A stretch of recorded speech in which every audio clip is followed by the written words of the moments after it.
আপনারা দেখছেন খুবই পরিচিত মুখ আমাদের সিলেটের সদরের কৃতি সন্তান। আপনারা হয়তো অনেকেই ক্যামেরার ফ্রেমে দেখি আপনারা চিনতে সক্ষম হয়েছেন এবং ওনার পরিবারের সদস্য দুই ছেলে এবং মেয়ে এবং তারা দুজনই আমরা আপনাদেরকে দেখানোর চেষ্টা করছি। আজকের যে লাইভে আসার কারণ হচ্ছে একটাই, এখানে তাদের এক ছেলে এক মেয়ে।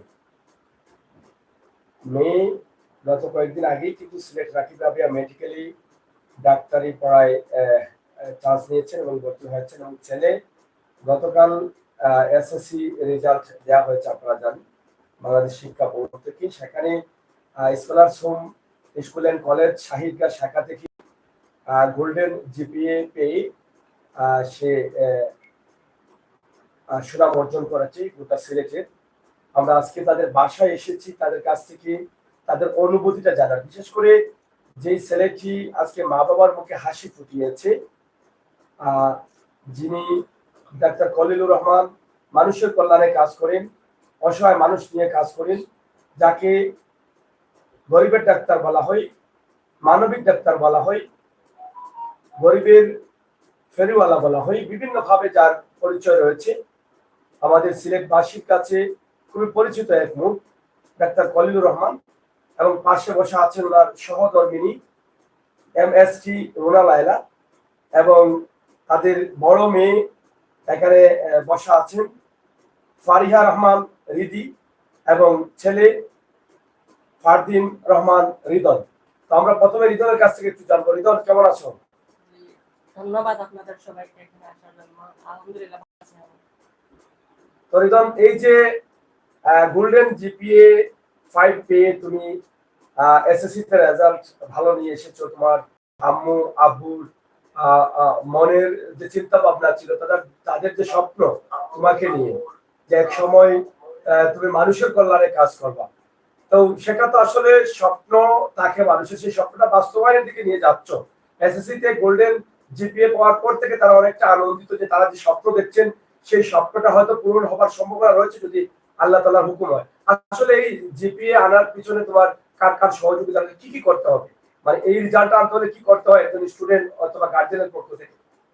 অ্যাকচুয়ালি জিপিএ 5 পাওয়াটা কিন্তু এত সহজ না, মানুষ যেভাবে মনে করে আসলে। আর জিপিএ 5 অথবা গোল্ডেন অথবা যাই আপনি ভালো রেজাল্ট যদি করতে চান, সর্বপ্রথম আপনার উচিত 5 ওয়াক্ত নামাজ পড়া এবং আল্লাহকে সবসময় স্মরণ করা, কারণ আল্লাহর সহযোগিতা ছাড়া কোনো কিছুই সম্ভব না। মানুষ অনেক সময় বলে যে দোয়ার সাথে দাওয়ার দরকার, বাকি দোয়াই লাগবে, আবার কষ্টও করতে হবে, পরিশ্রম করতে হবে এটার পক্ষে। আর আমার রেজাল্টের জন্য আমি বলবো যে আমার বাবা মা এবং আমার ফ্যামিলি যারা আছে সবাই, ওরা অনেক উৎসাহ দিয়েছেন আমাকে, এবং আমার টিচার যারা আছে স্কুলের এবং কোচিং এ যেখানে আমি যাই, ওরা অনেক সহযোগিতা করছে আমাকে। মানে যে কোনো কিছু না বুঝলেই ওরা আমাকে হেল্প করতো, ওরা বুঝাই দিত, কোনো সময় ওরা না করতো না আমাকে। আর তারপর আমি বলবো যে আমার বাবাকে দেখে আমি শিখেছি যে মানে পরিশ্রম করতে হবে, সময় মতো পরিশ্রম করতে হবে, আর হার্ড ওয়ার্কিং থাকতে হবে। আর সময় মতো পরিশ্রম যদি আমরা না করি তাহলে পরে সময় যাওয়ার পরে যদি ওই সময় আমরা কাজ করি তাহলে ওটার কোনো ফল পাওয়া যাবে না। সেটাই আমি বলছি। রিদন, আজকে এই যে এই পর্যায়ে তুমি গেছো, এখানে আসলে তোমার বাবা বেশি সহযোগিতা করেছেন না মা বেশি সহযোগিতা করেছেন? এবং তোমার আব্বাকে তো অনেকে গরিবের ডাক্তার বলে এবং মানবিক ফেরিওয়ালা বলা হয়, মানবিক ডাক্তার বলা হয়। এই বিষয়ে তুমি আসলে কি হতে চাও বলো, এবং এখানে তোমার এই পর্যন্ত যাওয়াতে তোমার কে সহযোগিতা বেশি করেছে তোমাকে? সহযোগিতা দুইজনই করেছেন, তবে দুইটা বিভিন্ন দিকে। একজন আমার আম্মু, যিনি আমার সবসময় পাশে ছিলেন। আমি কোচিং এ যাই, স্কুলে যাই, আর আমার পরীক্ষা কি কি চলতেছে সবসময় উনি সবকিছু খেয়াল রাখতেন। গতকাল যে স্কুলে গেছি রেজাল্ট নিয়ে, ওইখানে সব টিচার্সরা আমার মার প্রশংসা করছে যে একজন রেসপন্সিবল মাদার হিসেবে উনি যে একটা দায়িত্ব পালন করছেন স্টুডেন্টের প্রতি, একটা ইয়ের প্রতি, ওনার বাচ্চার প্রতি, ওরা খুব খুশি এটা দেখে। আর বাবার কথা বলবো যে বাবা তো সবসময় ব্যস্ত থাকে চেম্বারে অথবা কাজকর্মে, উনি বাসায় এসে সবসময় পড়াশোনা নিয়ে জিজ্ঞাসা করেন, মাকে জিজ্ঞাসা করেন, নিলে উনি একটা খোঁজ খবর রাখেন আর কি। এখন মা বাবার দায়িত্ব কিন্তু সন্তানের উপর খুব বেশি একটা প্রভাব ফেলে। তো ওনারা যদি আর কি থাকে না, অ্যালার্ট থাকে না, তাইলে কিন্তু এটা আবার প্রবলেম হয় স্টুডেন্টের জন্য। কারণ স্টুডেন্ট এখন আমরা মডার্ন এজে আছি, যেখানে মানে সোশ্যাল মিডিয়ার অনেক ইম্প্যাক্ট পড়ে। এটা আমার ইচ্ছা আমার বাবার মতো অনেকটা বড় ডাক্তার হওয়া, ওনাকেও আরো ছেড়ে ভালো একজন ডাক্তার হওয়া এবং মানুষকে সেবা করা, যেটা উনি সবসময় করে যাচ্ছেন, ওনাকেই ফলো করে আমি করতে চাই। মানে ইচ্ছা হচ্ছে ডাক্তার হয়ে তোমার বাবার মতো যেন আরো ব্যাপক আকারে মানুষের সেবা করতে পারে, এটাই আদর্শ। কথা বলছিলাম গরিবের ডাক্তার, যাকে বলা হয় মানবতার ফেরিওয়ালা, ডাক্তার খলিলুর রহমান সিলেট সদরের কৃতি সন্তান, যার জন্ম হয়েছিল ৮ নং কান্দিগাঁও ইউনিয়নের বালাউরা গ্রামে। আমরা যাকে দেখতে অনেক উৎসাহিত হই এবং আমাদের বিভিন্ন সময় বিভিন্ন দুর্যোগ গেছে, আপনারা জানেন সেই দুর্যোগের সময় ডাক্তার খলিলুর রহমান ঘরে বসে থাকেন নাই। আপনি একদম নিকটবর্তী যদি আমরা 2020 থেকে করোনার বিষয়টা আমরা চিন্তা করি, সেই করোনার সময় নিজের জীবনের ঝুঁকি নিয়ে মানুষকে পরামর্শ দিয়েছেন, চিকিৎসা দিয়েছেন। এটা নিঃসন্দেহে প্রশংসার দাবি, শুধু মানুষের কাছে না, এটা পরকালের জন্য সবের অংশীদার। আর মানব সেবা হচ্ছে এই পৃথিবীতে বড় সেবা। ডাক্তার যারা হচ্ছেন তারা মানব সেবার জন্য কিন্তু তারা অঙ্গীকার বদ্ধ থাকেন এবং মানব সেবা যদি নিখুঁত ভাবে দিতে পারেন, সেটা যেমন দুনিয়াতেও মানুষের কাছে সম্মানিত হওয়া যায়, পরকালেও কিন্তু সম্মানিত হওয়া যায়। তো সেই ডাক্তারের সন্তান আমরা মনে করি আমাদের সিলেটের গর্ব, যিনি গোল্ডেন জিপিএ 5 পেয়েছেন বা গোল্ডেন জিপিএ পেয়ে এখানে রেজাল্ট নিয়ে এসেছেন, সেটা আমাদের সিলেটবাসীর জন্য আনন্দের। আমরা চাই এরকম আসলে রিদন যেটা বলেছেন আপনারা শুনেছেন যে প্রথমত এই ছোট্ট ছেলেটি খুব সুন্দর একটা কথা বলেছে যে প্রথমত নামাজের প্রয়োজন এবং দোয়ার প্রয়োজন। এই কথাটা যদি আমরা চিন্তা করি তাহলে তার মতো রিদনের মতো যারা আগামীতে এসএসসি পরীক্ষা দিবেন বা ভবিষ্যতে আর বড় কিছু হতে চান, রিদনের এই কথাগুলো একটু খেয়াল করবেন। আমি মনে করি আপনার জীবনটা পরিবর্তন করে দিতে পারে। তা আমরা এখন একটু কথা বলবো। আমি ডাক্তার খলিলুর রহমান আমার ভাইয়ের কাছে যাবো পরে। তার আগে আমি আমার ভাবির কাছ থেকে, ভাবি যে তো প্রশংসা করেছে রিদন ওনার সন্তান, কিন্তু ভাই মনটা একটু খারাপ হয়ে গেছে, আমি বুঝতেছি ভাইয়ের দিকে তাকাচ্ছেন একটু খারাপ হয়ে গেছে। তারপরও ভাই খুশি, কারণ ছেলে আবার বলেছে না তো ভাই খেয়াল করে, কিন্তু আমি খেয়াল করেছি যে আমার আব্বা সব ধরনের খোঁজখবর নিয়েছেন, আমার আব্বা যত কিছু সহযোগিতার প্রয়োজন সবকিছু করেছেন। তো এটা আমি ভাইয়ের মনটা যাতে বেজার না হয় সেজন্য আমি বলছি। তো ভাবি আপনাকে তো ছেলে আসলে গোল্ডেন 5 দিয়ে দিয়েছে, এই যে প্রশংসা সম্পূর্ণ কিন্তু আপনার। সে বলেছে যে স্কুলে বলে টিচাররা গার্জেনরা সবাই আপনাকে প্রশংসিত করেছেন। আপনি যদি একটু অন্য গার্জেন যারা আছেন, যারা আগামীতে এসএসসি দিবেন, যাদের বাচ্চারা আগামীতে এভাবে স্বপ্ন দেখছেন, তাদের কি করণীয়?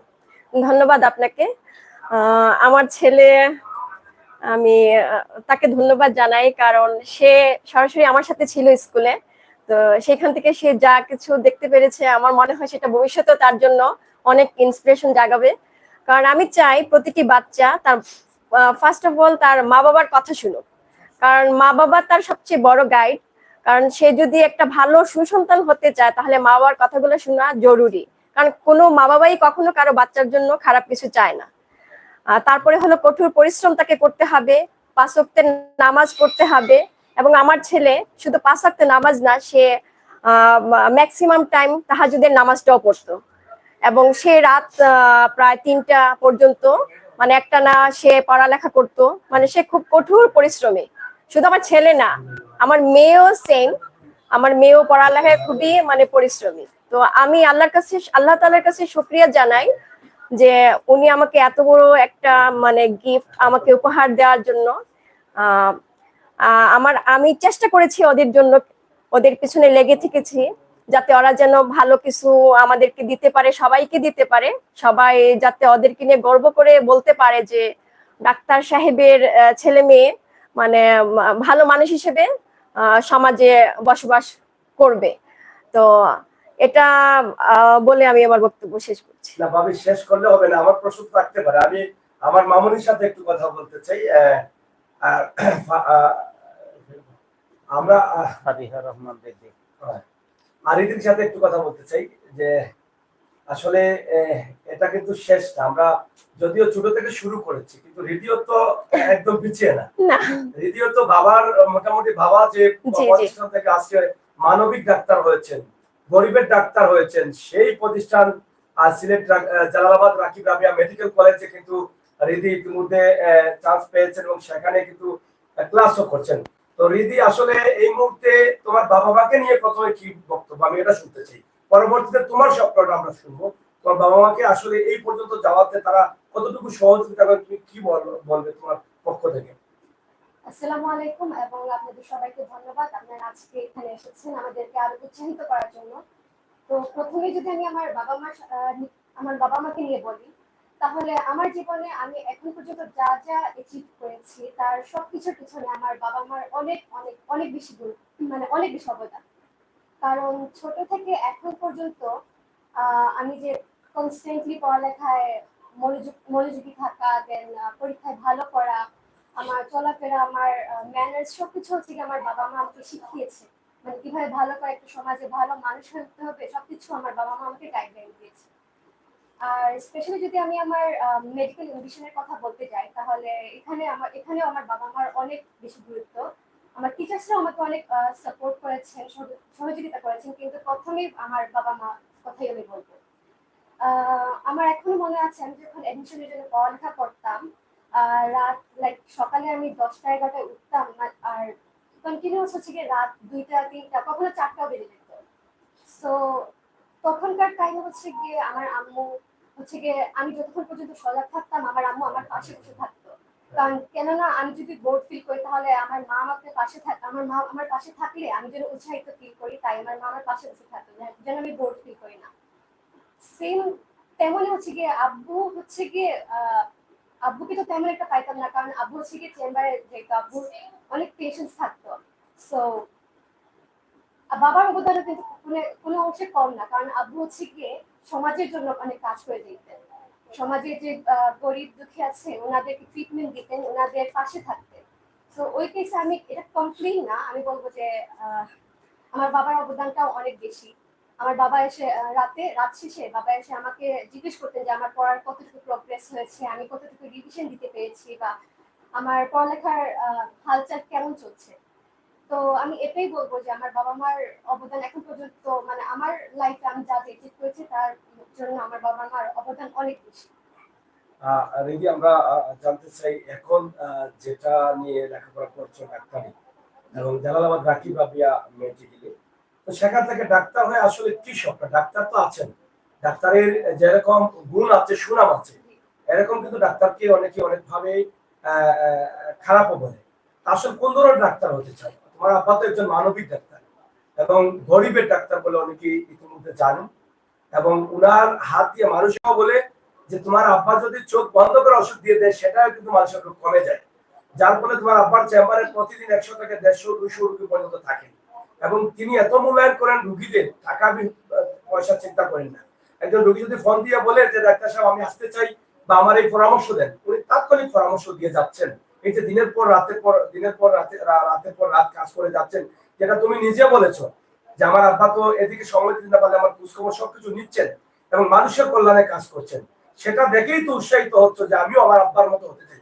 তাহলে তুমি যদি তোমার আম্মাকে এখানে 100-এ 100 রেজাল্ট দিয়ে থাকো বা মার্ক দিয়ে থাকো, তাহলে আমি বলবো 100-এর উপরে 150 মার্ক দিতে হবে তোমার আব্বাকে, কারণ উনি কিন্তু উৎসাহিত করছেন, উনি কিন্তু দেখিয়ে দিচ্ছেন যে আমার সন্তানটা যাতে এভাবে মানুষের কল্যাণে কাজ করে। ডাক্তার হয়ে যে আমি মানুষকে অন্যভাবে দেখবো এটা না। তো সেদিক থেকে আসলে ডাক্তার হয়ে কি চিন্তা করছো? না, বাবার অবদান তো অবশ্যই আছে, কারণ এখন যে আমি একটা ভালো লাইফস্টাইল লিড করতেছি সেটা তো আমার বাবার জন্য। কারণ আমার বাবা যদি আমাদের ডিমান্ডস ফুলফিল করতো না, তাহলে আমরা তো এত ভালো থাকতে পারতাম না। তো বাবার অবদান অবভিয়াসলি আছে। আমার আম্মুকে যেভাবে আমার কন্ট্রিবিউশনের জন্য 100% দিব, আমার বাবাকে আমি তেমনি দিব, 100% দিব। আচ্ছা আচ্ছা। আর আপনি যেভাবে বললেন যে আমার ফিউচার অ্যাম্বিশনটা কি, আমি বলবো যে আমি ছোট থেকে দেখে আসছি যে আব্বু কিভাবে আমার পেশেন্টসদেরকে ট্রিট করতেছে, গরিবদের এত সহানুভূতি আব্বুর।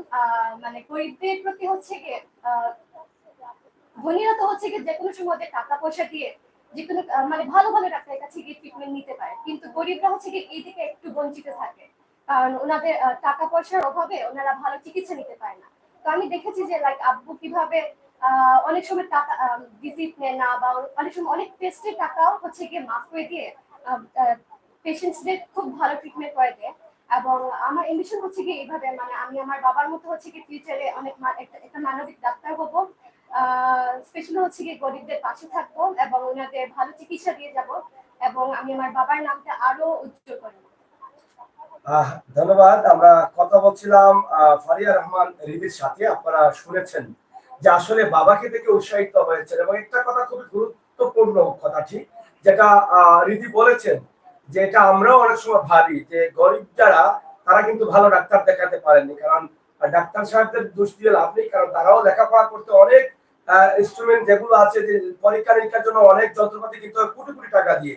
তো সেক্ষেত্রে অনেক সময় ডাক্তাররা ভিজিট আছে 800 টাকা 1000 টাকা এরকম ভিজিট আছে, বাইরে গেলে আরো বেশি ভিজিট দিতে হয়। তো সেদিক থেকে অনেক গরিব যারা আছেন তারা আসলে ভালো ডাক্তার দেখাতে পারছেন না। যদি সেটা চিন্তা করেছেন যে আমার আব্বা যতটুকু সম্ভব হচ্ছে মানুষকে ফ্রি পরীক্ষা নিরীক্ষার জন্য দিচ্ছেন, ওষুধ কিনে দিচ্ছেন, ফ্রি স্টেটমেন্ট দিচ্ছেন, মানে ফ্রি দেখছেন, এই যে দেখাটা কোনো ফিস না নেওয়াটা, এটা কিন্তু মানুষের কাছে আজীবন বেঁচে থাকবে, মানুষ এটাকে কিন্তু স্মরণ রাখবে। এটা দুনিয়াতে যেভাবে সম্মানী করে আজকে ডাক্তার খলিলুর রহমানকে সম্মানী কে করেছেন? আল্লাহ করেছেন এই কারণে, কারণ এই সুচিকিৎসা থেকে বঞ্চিত যে মানুষগুলো তারা সুচিকিৎসা পেয়েছেন খলিলুর রহমানের কারণে, তারা দোয়া করেছেন বলেই কিন্তু আল্লাহ সম্মানিত করেছেন। অনেকেই জানেন চিনেন, যারা দেখেন নাই তারাও কিন্তু দেখে দেখে বলছেন যে গরিবের ডাক্তার খলিলুর রহমান সদরে জন্মগ্রহণ করেছেন। এই বিষয়টা কিন্তু তারা প্রয়োগ করে তারা এগিয়ে যাচ্ছেন। দুজনই তাদের জীবনে কিন্তু দুটি সন্তান পেয়েছেন এবং একটি ছেলে একটি মেয়ে, দুজনই কিন্তু ডাক্তার হচ্ছেন। কারণ তারা বাবা ডাক্তারি দেখে, বাবাকে যে মানুষ ভালোবাসে, বাবা যেভাবে মানুষকে ভালোবাসে সেটাই কিন্তু তাদেরকে উৎসাহিত করেছে এবং সেটাই তারা মেধায় নিয়ে তারা সামনে এগিয়ে যাচ্ছেন। আপনারা অবশ্যই দোয়া করবেন তাদের জন্য। আমরা এখন একটু কথা বলবো যাকে নিয়ে আমরা এত কথা বলেছি, যদিও ভাবি আমার কথা শুনে মুচকি হাসি দিচ্ছেন, হয়তো মনে মনে ভাবছেন যে আজ সাগর ভাই ঠিক কাজ করেছে, আজকে ওনাকে একদম পিছনে ফেলে দিয়েছে। যাই হোক, তারপর আমি আমার ভাইকে আমি মনে করি যে পদাবলীর বক্তব্য কিন্তু একদম শেষে থাকে। ভাবি হয়তো মনে করছিলেন যে আজকে ভাইকে পিছিয়ে ফেলে দিয়েছে, না আসলে পদাবলীতে আসলে রেখেছি ভাইকে। হ্যাঁ, তো ভাই আমরা আপনার কাছ থেকে এখন একটু জানতে চাই যে আসলে আপনার যে সন্তানরা, আমি মনে করি আমাদের সিলেটবাসীর জন্য গর্ব, কারণ এরাই কিন্তু একদিন সিলেটের মাতাকে বিশ্বের দরবারে উঁচু করে দিবে। এরাই যে স্বপ্ন নিয়ে এগিয়ে যাচ্ছে। আপনি আজকে যেভাবে মানুষের কাছে গরিবের ডাক্তার ফেরিওয়ালা, এটা তো আপনি বলেন না, আমরা বলি, যারা আমরা দেখছি তারা বলি। এই যে কথাগুলো তারা ফলো করে, তারাও চিন্তা করছে যে গরিবের জন্য তারা চিকিৎসা দিতে চায়, তারা মানুষের মতো মানুষ হতে চায়, বাবাকে ওভারটেক করে আরো উপরে যেতে চায়, আরো বেশি বেশি করতে চায়। তো এই আপনার সন্তানদের নিয়ে কি স্বপ্ন আপনার? ধন্যবাদ আপনাদেরকে কষ্ট করে আমার বাসায় আসার জন্য। আমি আসলে আপনাদের ঋণ শোধ করতে পারবো না। আমি আমার সিলেট সদরে আমার জন্ম, আসলে আমি গ্রামের একজন ছেলে হয়ে জন্মগ্রহণ করেছিলাম, তাই আমার গ্রামের মাটির প্রতি টান। এখন হয়তো আমার গ্রামে বলতে, গ্রাম তো অনেক গ্রাম আছে, আজকে এখানে সাতক টু সুনামগঞ্জ পেজ আছে, এখানে আরো 2টা পেজ আছে, সিলেটের গতি আছে, সিলেট ভয়েস 24 আছে, আপনার সিলেটের ম্যাগাজিন আছে। আপনাদের সবার জন্ম গ্রামের মাটিতে, আমাদের জন্ম গ্রামের মাটিতে। যদিও আমার বাচ্চারা শহরে বেড়ে উঠে, কিন্তু আমি সব সময় চেয়েছি যে আমার বাচ্চারা যেন গ্রামের প্রতি ইন্টারেকশন থাকে। তাই আমি শুধু সামাজিক কাজ করে যাই এটা না, আমি আমার দায়বদ্ধতা থেকে আমি মানুষের কাছে ছুটে যাই, ছুটে যেতে ভালোবাসি। আমি মনে করি আমি ডাক্তার হয়েছি, আমার টাকা পয়সার এত প্রয়োজন নাই, মানুষ টাকা পয়সা খেয়ে চলতে পারলেই এতটুকু যথেষ্ট। আমি যে কোটি কোটি টাকা রেখে যেতে হবে এটা না, আমি ভাবি যে আমি দুটি সুসন্তান রেখে যাব, যে সুসন্তানরা এই মাটির মানুষের সাথে মিশে থাকবে এবং মাটির মানুষের কাজ করে যাবে, বিশেষভাবে অসহায় গরিব রোগীর কাজ করবে। তারা বলতেছে, আমি সব সময় প্রেরণা দিয়ে যাই যে তোমরা যেন, আমি হয়তো কয়েকদিন বাঁচবো কি বাঁচবো না জানি না, আরো 20 বছর বাঁচবো না, এই মুহূর্তে আমি পৃথিবী থেকে চলে যাব, তোমরা যেহেতু স্বপ্ন নিয়েছো বাবাকে দেখে ডাক্তার হবে, তোমরা এমন ডাক্তার হবে যেন ভালো মানুষ হয় এবং মানবিক ডাক্তার হয় এবং মানুষের, অসহায় মানুষের পাশে থাকো। এভাবে আমি আমার 2টা ছেলে মেয়েকে আমি উৎসাহ দিই।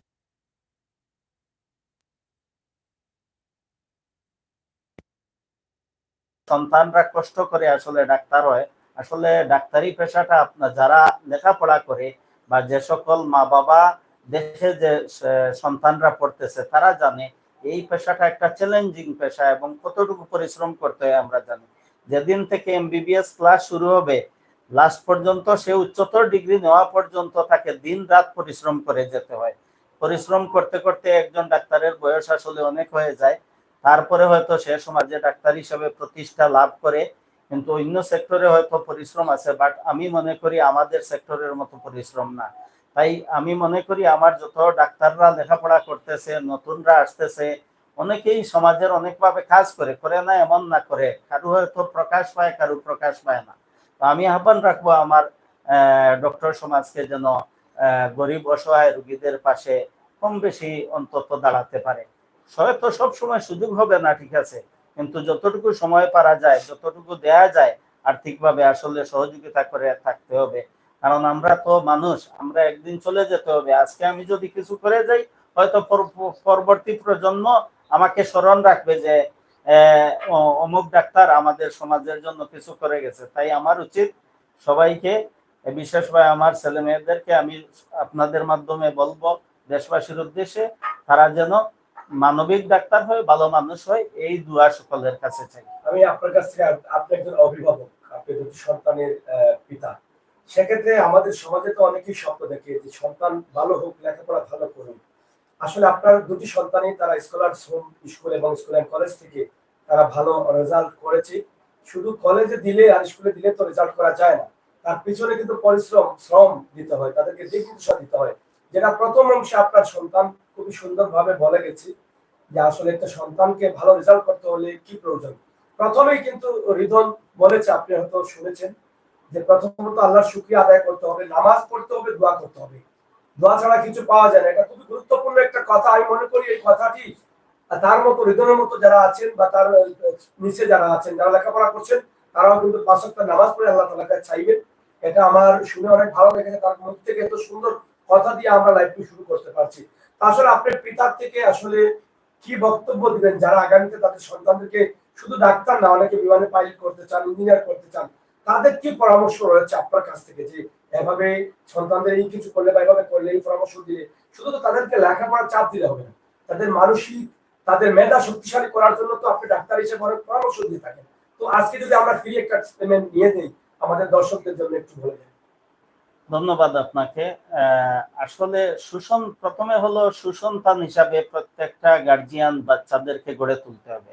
সেই সুসন্তান হিসাবে গড়ে তুলতে হবে, যেমন আমরা মুসলমান হিসাবে জন্মগ্রহণ করেছি। আমার ছেলেটি বক্তব্যের শুরুতে বলেছে যে 5 ওয়াক্ত নামাজ পড়তে হবে এবং আল্লাহর কাছে চাইতে হবে। আল্লাহর কাছে চাইলে ইনশাআল্লাহ দিবে, অবশ্যই দিবে। এবং আমি এটা বিশ্বাস করি, কারণ আমি এই পরামর্শগুলা দিয়েছি, যে আমি গ্রাম থেকে কষ্ট করে আজকে হয়তো সমাজে একজন ডাক্তার হিসেবে প্রতিষ্ঠা লাভ করেছি, কিন্তু এই প্রতিষ্ঠা লাভ করার পিছনে আমি দেখছি আমার মা বাবা আমার জন্য দোয়া করেছে, হয়তো দেশবাসী দোয়া করেছিল।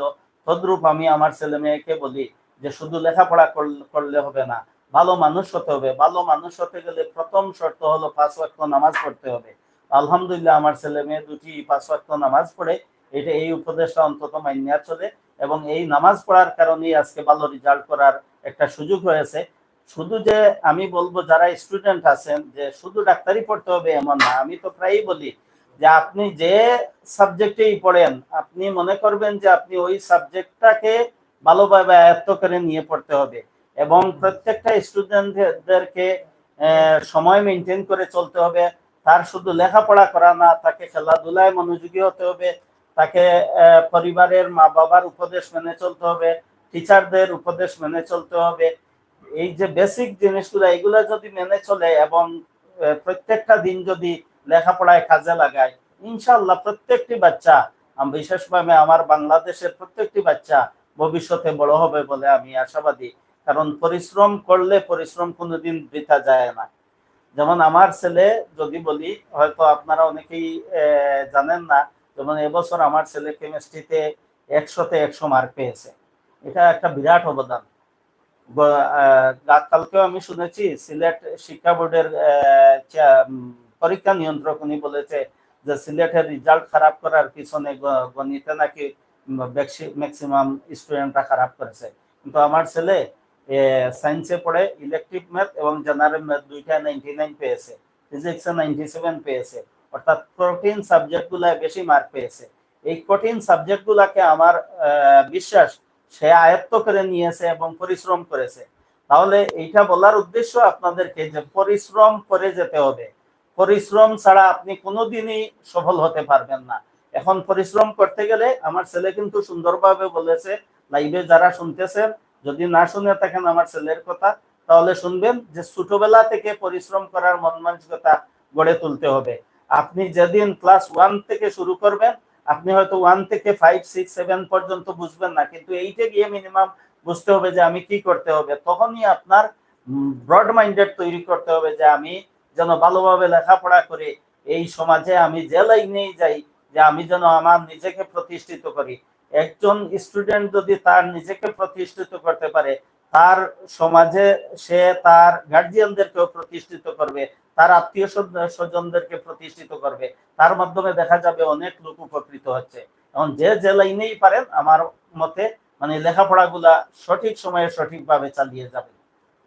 বাবির কাছে আবার প্রশ্ন, আমরা আপনার কাছ থেকে জানতে চাই যে আপনি যে এত পরিশ্রম করলেন, এখন তো বাচ্চারা কিছুটা বড় হয়েছে, আরো কতদিন পর্যন্ত আপনার দায়িত্ব রয়েছে?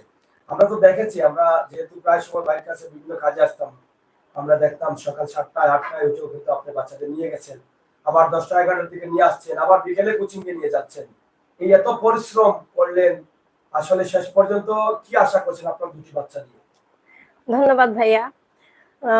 আসলে এটা আমার পরিশ্রম, আপনি যেভাবে বলতেছেন আসলে এটা পরিশ্রম না, এটা আমার দায়িত্ব, কর্তব্য। কারণ একজন মা বাবার, এটা সব মা বাবাই করে থাকেন, তো আমিও সেরকম মা হিসেবে আমি আমার বাচ্চাদের জন্য যতটুকু পেরেছি মানে করে গেছি। তো আমি চাই এখানে শুধু আপনারা, আমার বাচ্চারা আমাকে বলতেছে যে আমার অবদান, আমার অবদান, শুধু এখানে আমার অবদান না, এখানে আমার হাজবেন্ড যদি আমার পাশে সাপোর্ট না দিত তাহলে আমি এতটুকু মানে ওদের সাথে সাপোর্টিভ হতে পারতাম না।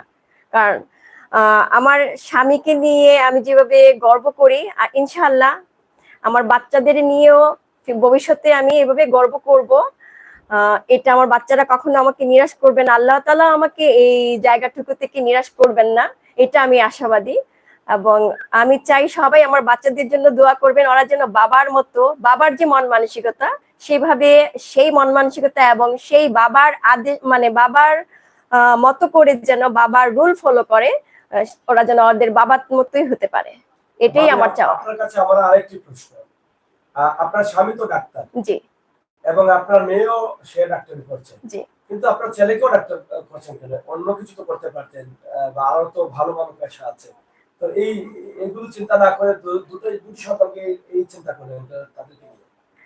কারণ দেখেন ভাইয়া, আমাদের দেশে এখনো কিন্তু অনেক ডাক্তার আছেন, কিন্তু ভালো মানের ডাক্তার এখনো কিন্তু নাই। এখনো কিন্তু আমরা আমাদের ভালো ট্রিটমেন্টের জন্য আমরা দেশের বাহিরে, ধরেন আমাদের পার্শ্ববর্তী দেশ ভারতে, নেপাল বা সিঙ্গাপুর, আমরা এরকম দেশগুলাতে চলে যাই। তো আমাদের দেশে যদি ভালো মানের ডাক্তার যে কোনো বিষয়ে মানে সার্জন হতে পারেন তাহলে আমাদেরই লাভ। কারণ আমাদের এই দেশটা গরিব দেশ, এই দেশে মানুষজন সেভাবে মানে সুযোগ সুবিধা পাচ্ছে না। তো আমি চাচ্ছি আমার দুইটা বাচ্চা যেন ডাক্তার হয়, যে কোনো সাবজেক্টের উপরে, যে ভালো বড় মানের একজন সার্জন হতে পারে, তাহলে ওরা ভালো ট্রিটমেন্ট, এই দেশেই আমাদের যে মানুষগুলো অসহায়, যাদের টাকা পয়সা নাই, যারা মানে মানে বাইরে যে সুযোগ পাচ্ছে না ট্রিটমেন্ট করতে, ওদের পাশে যেন আমার বাচ্চাগুলা দাঁড়ায়, এর জন্যই আমার এই চিন্তাধারা।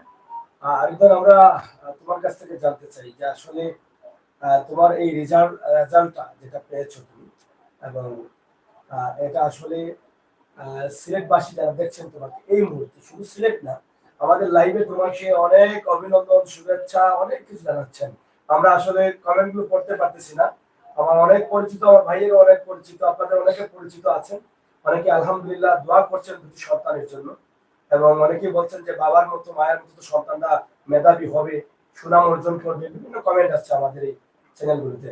তো পক্ষ থেকে তাদের উদ্দেশ্যে কি বক্তব্য রয়েছে? তোমার তো এখনো অনেক সময় পাড়ি দিতে হবে, যেহেতু এখনো এসএসসি রেজাল্ট ভালো করেছো, ডাক্তার হতে হলে আরো অনেক সময় লাগবে।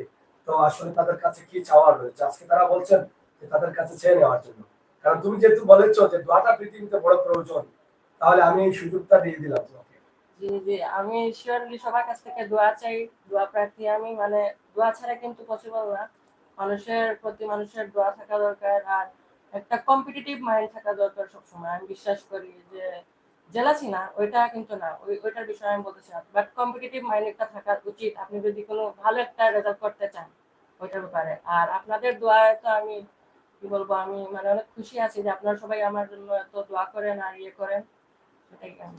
ভাই আমরা আপনার কাছে জানতে চাই, রিদনের পূর্বে ডাক্তার হতে হলে আর কত বছর লাগবে? যদি আল্লাহ তাআলার হুকুম হয়। রিদন তো এবার এসএসসি দিয়ে পাশ করলো, তার সামনে অনেক জার্নি আছে, অনেক দূর যেতে হবে। এইচএসসিও আমি আশা করি হয়তো সে খুব পরিশ্রমী। আমি আমার ছেলে বলে সুনাম করতেছি না, সে আমি একটু আগে বলেছি সে চ্যালেঞ্জ নিতে রাজি, সে কঠিন সাবজেক্ট গুলাকে সবসময় বেশি প্রাধান্য দেয়, সে চ্যালেঞ্জ নিতে রাজি। সে আমার কাছে, আপনারা হয়তো শুনে খুশি হবেন, সে আমার কাছে প্রায় শেয়ার করে যে বাবা আমি সবচেয়ে কঠিন সাবজেক্ট যেটা ওইটাই ডাক্তারি পড়বো। তো তার ইন্টার পাস করুক, ইন্টার পাস করার পরে তো এমবিবিএস পাস করতে হবে, এমবিবিএস পাস করার পরে তার স্পেসিফিক যে সাবজেক্ট চুজ করবে ওই সাবজেক্টে যাবে। আমার ইচ্ছা তাকে কার্ডিওথোরাসিক একজন সার্জন করা, যেটা বাংলাদেশে আমার জানা মতো খুব কম। তারও খুব ইচ্ছা যে কার্ডিওথোরাসিক সার্জন হবে। আমি চাই যে একটা এমন একটা পেশা নেব যেটা চ্যালেঞ্জিং, যেটার প্রতি তার মায়া মমতা থাকবে এবং মানুষ ওইখান থেকে হয়তো কিছু উপকৃত হবে। আপনারা ভিন্নভাবে নেবেন না, ডাক্তারদেরকে হয়তো আপনারা ভিন্নভাবে নেন, কিন্তু আমি দয়া করে বলবো যে ডাক্তারদেরকে ভিন্নভাবে না নিয়ে তাদের পরিশ্রমটুকু দেখেন। একজন ডাক্তার সে উপরের লেভেলে যাওয়া পর্যন্ত আসলে অনেক পরিশ্রম করতে হয়। ক্লাস 1 থেকে শুরু করে যদি হাইয়ার ডিগ্রি নেয় তাহলে তার 35-40 ইয়ার্স পর্যন্ত লেখাপড়া করতে হয়। 35 to 40 ইয়ার্স পর্যন্ত লেখাপড়া করে একজন ডাক্তার তারপরে সমাজে সে খুব বড় মাপের ডাক্তার হিসেবে প্রতিষ্ঠিত হয়। তাহলে তার ডাক্তারের সাইডটাও দেখতে হবে, যে লেখাপড়া করছে তার সাইডটাও দেখতে হবে। সবকিছু মিলে আপনারা দোয়া করবেন যেন সে ভবিষ্যতে একজন ভালো মানুষ হয় এবং বড় মাপের ডাক্তার হতে পারে। আমার ইচ্ছা তাকে খুব বড়ভাবে আপনাদের সেবায় নিয়োজিত করার। আপনার রিদিকে আসলে কোন দিকে নিয়ে যাচ্ছেন, কোন সাবজেক্ট নিয়ে সে ডাক্তারি? রিদি আমার ইচ্ছা, মেয়ের জানি না কি ইচ্ছা, সে তো অলরেডি ডাক্তারি শুরু করে ফেলেছে, এমবিবিএস ফার্স্ট ইয়ারে আছে। আমার ইচ্ছা সে এমবিবিএস পাস করে হয়তো গাইনি বিশেষজ্ঞ হবে, হওয়ার পরে আমার টার্গেট তাকে ইনফার্টিলিটি একটা সাবজেক্ট আছে, অর্থাৎ বন্ধ্যাত্ব রোগীদের চিকিৎসা। আমার ইচ্ছা তাকে ইনফার্টিলিটি সাইডে দেওয়া। এখন হয়তো এর মধ্যে এমবিবিএস পাস করতে করতে এক এক জনের এক এক ধরনের ইন্টারেস্ট হয়ে যায়, এখন তার কোন দিকে ইন্টারেস্ট যাবে আমি জানি না, ভবিষ্যতে সে ডিসাইড করবে। এটা আমার ইচ্ছা না, আমি আমার ইচ্ছাগুলা বললাম, দুইজনই ডিসাইড করবে যে তাদের ইন্টারেস্ট কোনটা।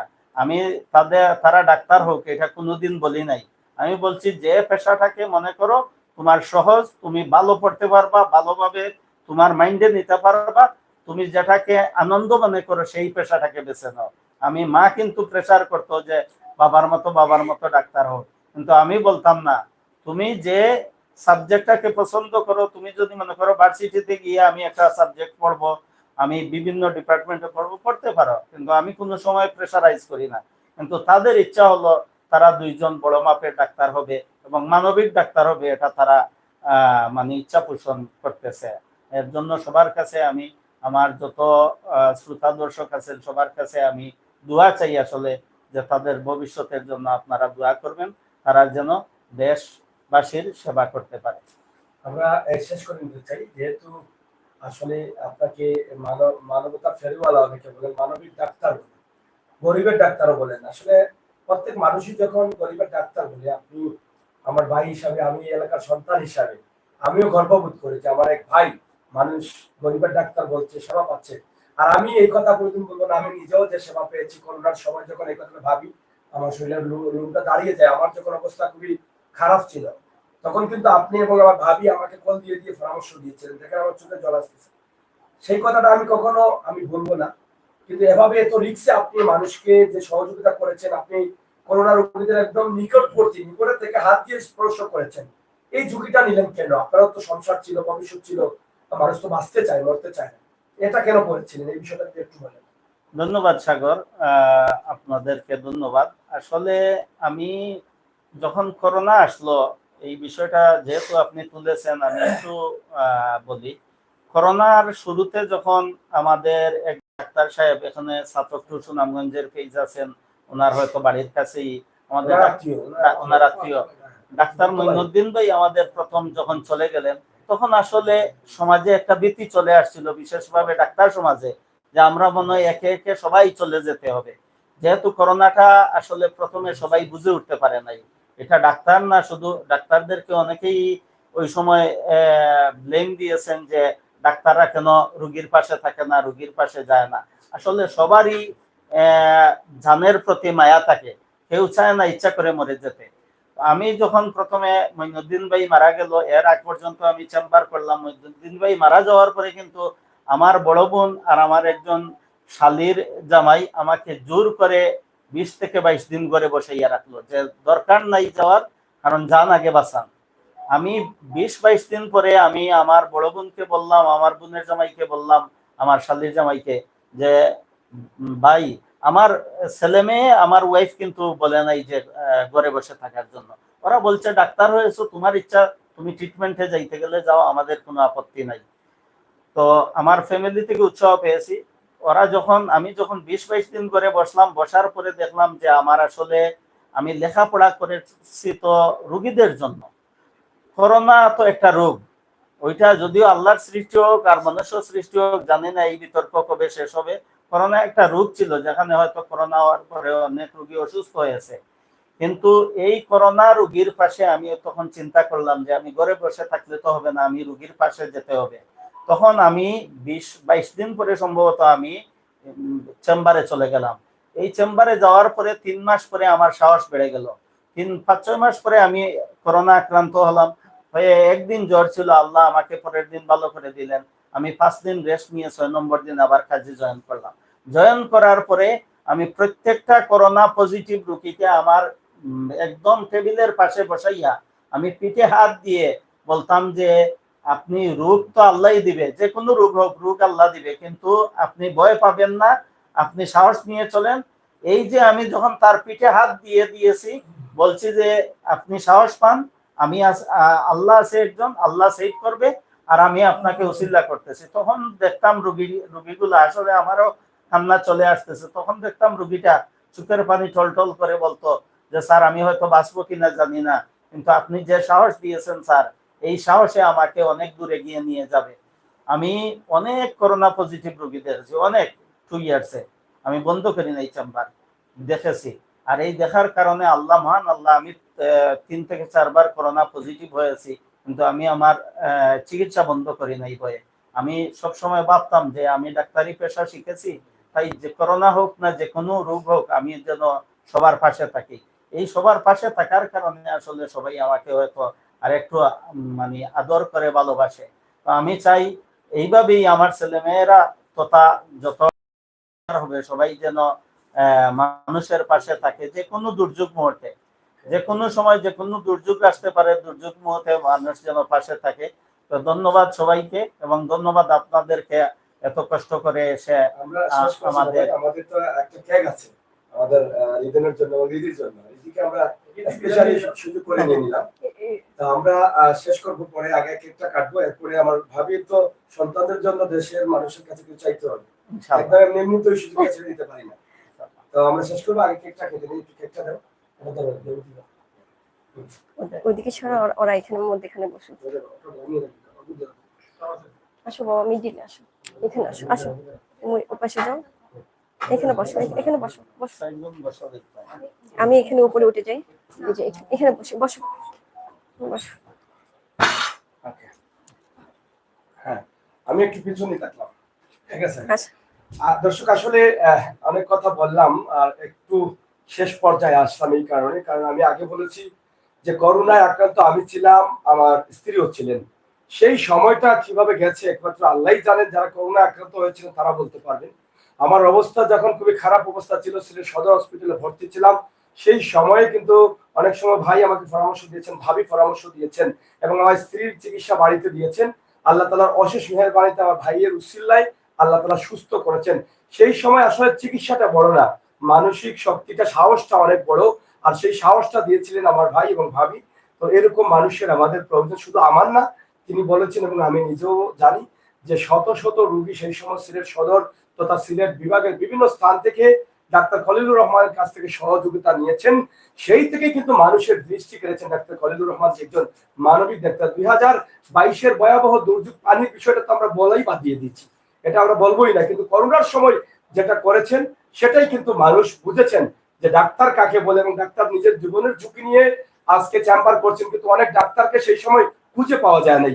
যেটা আমার রিদন এবং রিদু বলেছিলেন যে আমি একজন ভালো ডাক্তার হতে চাই। এখানে শুধু টাকা পয়সার বিষয় না, ভালো ডাক্তার মানে হচ্ছে মানুষ যখন বিপদে পড়বে এই মানুষের সেবা দেওয়াটা। তো সেটা নিয়ে কিন্তু তারা দুজনেই কিন্তু তারা বাবাকে ফলো করলেও তারা আরো এগিয়ে যেতে চায়।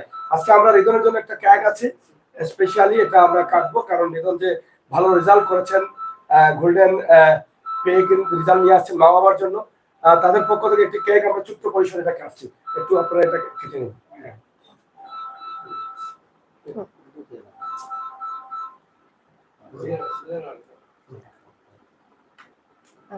যাই হোক, আমরা দেখছি কেকটা কাটা হয়েছে মা বাবা এবং দুই সন্তানদের নিয়ে, তারা রিদনকে কেক খাওয়াচ্ছেন। আপনারা সবাই দোয়া করবেন রিদনের জন্য। রিদন তাদের সন্তান হলেও যে তাদের সন্তান তা না, আমরা বিশ্বাস করি যারা আমাদের সমাজের জন্য, যারা আমাদের সিলেটকে উজ্জ্বল করার জন্য কাজ করবে, তারা কিন্তু আমাদের সিলেটের সন্তান।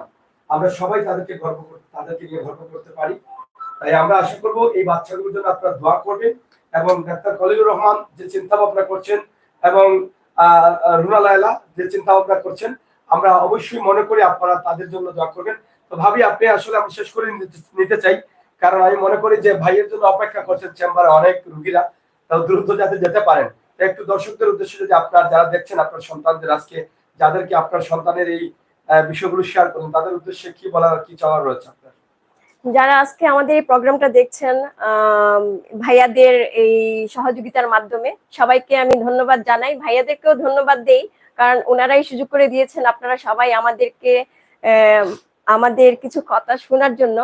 তো আপনারা সবাই দোয়া করবেন আমরা যেন আমাদের বাচ্চাগুলোকে ভালোভাবে মানুষ করতে পারি। এখনো আমার অগ্রযাত্রা আরো আছে, আমি যেন আমার বাচ্চাদের সাথে সবসময় বন্ধুত্বপূর্ণ ভাবে থাকতে পারি এবং মানে সাপোর্ট দিয়ে যেতে পারি। যতটুকু আমি আমার দেয়ার আছে আমি দিয়ে যাব, এবং আমার হাজবেন্ডের জন্য, আমার বাচ্চাদের জন্য দীর্ঘায়ু মানে কামনা করি আপনাদের কাছে, এবং আল্লাহ তাআলা যেন আমাদেরকে সুস্থ সুন্দরভাবে একটা সুখী ফ্যামিলি হিসেবে জীবনযাপন করার তৌফিক দান করেন, এবং মানুষের সেবায় নিয়োজিত যেন আমার বাচ্চা এবং আমার হাজবেন্ড সবসময় থাকেন।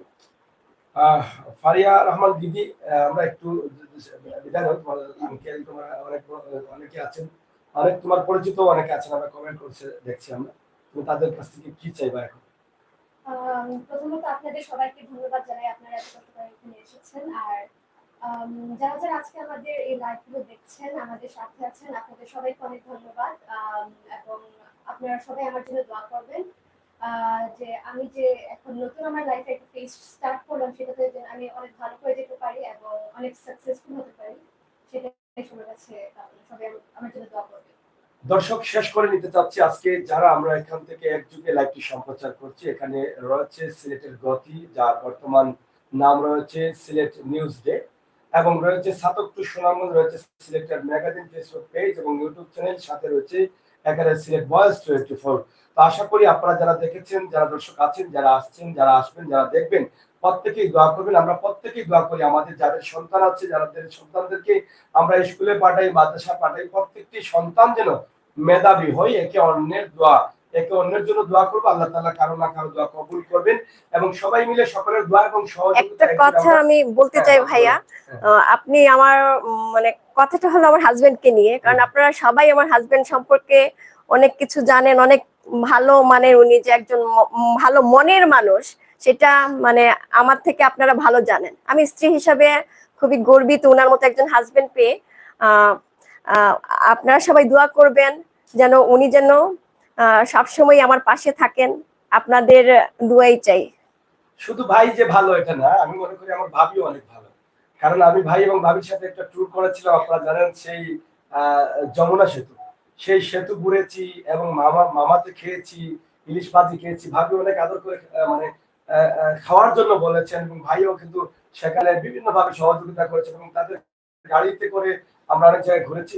তো আসলে সেটা বড় বিষয় না, বড় বিষয় হচ্ছে প্রত্যেক মানুষের একটা ভালো মন থাকতে হবে। প্রত্যেক মানুষকে ইমানি শক্তি বাড়াতে হবে। ইমানি শক্তি যদি Right. মানুষের থাকে তাহলে সেই মানুষ মানুষের ভালো কাজ করতে পারে, এটা আমরা বিশ্বাস করি।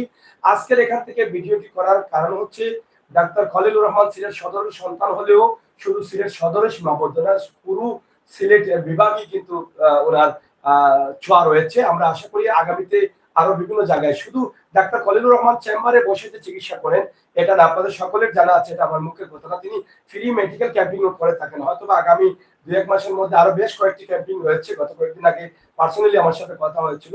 তো তিনি সব সময় কিন্তু কোন জায়গায় দিচ্ছেন অধিকার চিকিৎসা, সুচিকিৎসায় বঞ্চিত যে মানুষগুলো আছে অজ পাড়াগায়ে গিয়ে দিনের পর দিন সেই চিকিৎসা দিয়ে যাচ্ছেন, মেডিসিন ফ্রি দিচ্ছেন। পাশাপাশি ওনাকে ওনার বন্ধু বান্ধব অনেক আছেন, তারাও বিভিন্ন জায়গা থেকে বিভিন্ন উৎসাহিত করছেন। তো সব মিলিয়ে আমরা তাদের এই যে পরিবার, তাদের জীবন সুখময় সুন্দর কামনা করছি এবং তারা যে পরিশ্রম কষ্ট করছেন মানুষের কল্যাণে, যাতে তাদের সন্তানগুলো তারা রেখে যেতে পারেন, শেষ নিঃশ্বাস ত্যাগ করতে পারেন সন্তানদের মানুষের মতো মানুষ করে, এটাই হচ্ছে তাদের স্বপ্ন। আমরা সবাই মিলে দোয়া করব ইনশাআল্লাহ আল্লাহ তাআলা যেন তাদের স্বপ্নকে বাস্তবায়নের লক্ষ্যে নিয়ে যান। আজকে যে বিষয় আমাদের লাইভে আসা, ইতিমধ্যে আপনারা জানেন ডাক্তার খলিলুর রহমানের একমাত্র ছেলে যার নাম হচ্ছে ফারদিন রহমান রিদন, সেই রিদন শাহিদগা শাখা scholars home school and college থেকে গোল্ডেন জিপিএ 5 পেয়ে তিনি এসএসসি তে ফার্স্ট করেছেন। সেই বিষয়টি আপনাদেরকে আমরা জানিয়ে দিয়েছি এবং মেয়ে তো অলরেডি এমবিবিএস পড়ছেন এবং ভাবি তো আর পরিশ্রম করছেন, ভাবিও কিন্তু একদম পিছিয়ে না, ভাবিও কিন্তু ডাক্তারি দু একটি কোর্স করেছেন। অনেক সময় অনেক পরিচিত যারা আছেন আমরাও বিভিন্ন সময় বিভিন্ন পরামর্শ ভাবির কাছ থেকে নিতে পারি। তো সবাই মিলে আমরা যে কথাগুলো আজকে বলেছিলাম, আমরা আপনাদের কাছে দোয়া চাইবো ডাক্তার খলিলুর রহমান এবং এমএসটি রুনা লায়লা এবং তাদের 2 সন্তানের জন্য আমরা দোয়া করবো, তারা যেন সবসময় মানুষের কল্যাণে কাজ করতে পারেন। আল্লাহ তাআলা যেন সেই তৌফিক দান করেন এবং তাদেরকে যেন আল্লাহ তাআলা নেক হায়াত দান করেন এবং রিদনের জন্য আমাদের দোয়া রইল, রিদনের স্বপ্নটা যেন আল্লাহ তাআলা বাস্তবায়ন করেন। সেই প্রত্যাশা আশা রেখে বিদায় নিচ্ছি। ভালো থাকুন, নিরাপদ থাকুন, সুস্থ থাকুন। আল্লাহ হাফেজ।